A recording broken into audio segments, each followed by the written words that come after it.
Bakı Ağır Cinayətlər Məhkəməsində Xural qəzetinin baş redaktoru Əvəz Zeynallının məhkəməsi davam edir. Hakim Ramella Allahverdiyevanın sədrliyi ilə keçirilən prosesdə baş redaktor həm dövlət ittihamçısına, həm də hakimə etiraz etsə də onun etirazları qəbul edilməyib. Daha sonra vəkil Elçin Sadıqov ötən prosesdə Əvəz Zeynallının etirazına əsasən məhkəmə prosesini tərk etdiyini, buna görə hakim Ramella Allahverdiyevanın vəkillər kollegiyasına onunla bağlı məktub göndərdiyini deyib. Sadıqov həmin məktubda prosesdə baş verənlərin təhrif edildiyini hakimin diqqətinə çatdırıb və müdafiə etdiyi şəxsin iradəsinə zidd addım atmaq məcburiyyətində olmadığını bildirib. Prosesdə şahid qismində ifadə verən Kurort Açıq Səhmdar Cəmiyyətinin keçmiş rəhbəri Akif Məmmədov 2006-cı ildə Xural qəzetində barəsində şər böhtan xarakterli yazılar dərc olunduğunu, bununla bağlı qəzetin baş redaktoru Əvəz Zeynallı ilə görüşdüyünü bildirib. Məmmədov görüş zamanı barəsində yazılan məqalələrin dayandırılmasının qarşılığında baş redaktorun ondan qəzet üçün kompüter dəstək istədiyini deyib.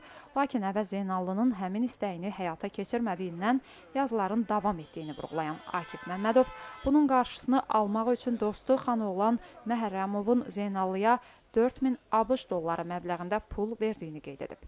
Şahid Xanoğlan Məhərrəmov da ifadəsində Əvəz Zeynallıya pul verdiyini desə də onun ifadəsinin həm özünün ibtidai istintaqa verdiyi ifadə ilə, həm də digər şahidlərin ifadəsi ilə ziddiyyət təşkil etdiyi bəlli olub. Əvəz Zeynallı heç kəsdən rüşvət almadığını, bunun şahidlərin ifadəsindəki ziddiyyətlərdən də məlum olduğunu bildirib. Proses 1 avqust saat 15-də növbəti şahidlərin dindirilməsi ilə davam etdiriləcək. Əsasən məhkəmə istintaqı zamanı, məhkəmə yalnız məhkəmə zalında məhkəmə istintaqı zamanı araşdırılan sübutlara qiymət verməlidir. İttihamın irəli sürdüyü və bura gətirdiyi şahidin, Akif müəllimin ifadələri birbaşa sübut edir ki, onun ifadələrinin sübut növü kimi istifadə olunması yol verilməzdir.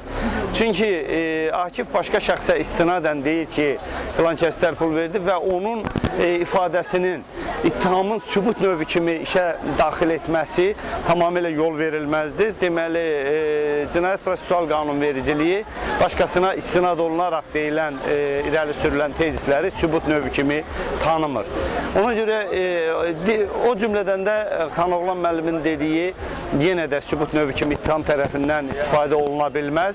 Çünki əvvəla onların ehtimal olaraq dedikləri ki, hansı ki müdafiə tərəfi onu qəbul etmir, güya Əvəz Zeynalova pul veribdir, Xanoğlan.